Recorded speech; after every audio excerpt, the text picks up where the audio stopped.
சிண்டு. தமிழக வெற்றிக் கழகத்துடைய தலைவர் அதனுடைய கட்சியின் கொடியை இன்று அறிமுகப்படுத்தியுள்ளார்.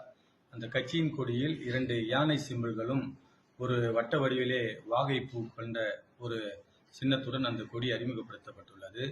அதாவது 1968ஆம் ஆண்டு சிம்பிள்ஸ் அலாட்மெண்ட் ஆக்ட் அதன் பிரகாரம் எலெக்ஷன் கமிஷனில் 2003 அன்று ஒரு அமெண்ட்மெண்ட் எடுத்து வரப்பட்டு 2004 அதில் நோட்டிபிகேஷன் கொடுத்து, அதாவது யானை சின்னத்தை அசாம், சிக்கிம் தவிர வேறு எந்த மாநிலத்திலும் எந்த அரசியல் கட்சிகளும், அங்கீகரிக்கப்பட்ட அரசியல் கட்சிகள், அங்கீகரிக்கப்படாத அரசியல் கட்சிகள், மாநில கட்சிகள் மற்றும் தேசிய கட்சிகள் யாரும் யானை சின்னத்தை எந்த வடிவத்திலும் பயன்படுத்தக்கூடாது என்று தேர்தல் கமிஷனுடைய உத்தரவு உள்ளது.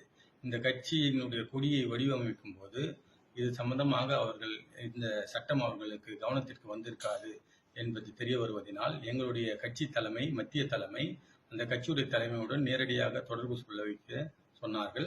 அதன் அடிப்படையில் நேரடியாக அவருடைய மேனேஜர் வெங்கட் என்பவரை தொடர்பு கொண்டோம். இது சம்பந்தமாக அந்த சட்ட விளக்கங்களையும் அதற்கான ஆவணங்களையும் அந்த சட்டத்துடைய நகல்களையும் அனுப்பியுள்ளோம். அவர்கள் இது சம்பந்தமாக பரிசீலித்து முடிவெடுப்பதாக சொல்லியிருக்கின்றார்கள். அது நல்ல முடிவாக இருக்கும். கட்சிகளுக்குள்ளே ஒரு முரண்பட்ட ஒரு கருத்து வந்து விடக்கூடாது என்பதற்காக எங்களுடைய மத்திய தலைமை அவர்களுக்கு நேரடியாக இந்த தகவலை தெரிவித்து அந்த சட்ட நகல்களை வழங்குமாறு எங்களுக்கு கூறினார்கள். அதன் பிரகாரம் வழங்கி இருக்கின்றோம். அதன் அடிப்படையிலே அவர்கள் ஒரு நல்ல முடிவை எடுப்பார்கள் என்று நாங்கள் நம்புகின்றோம்.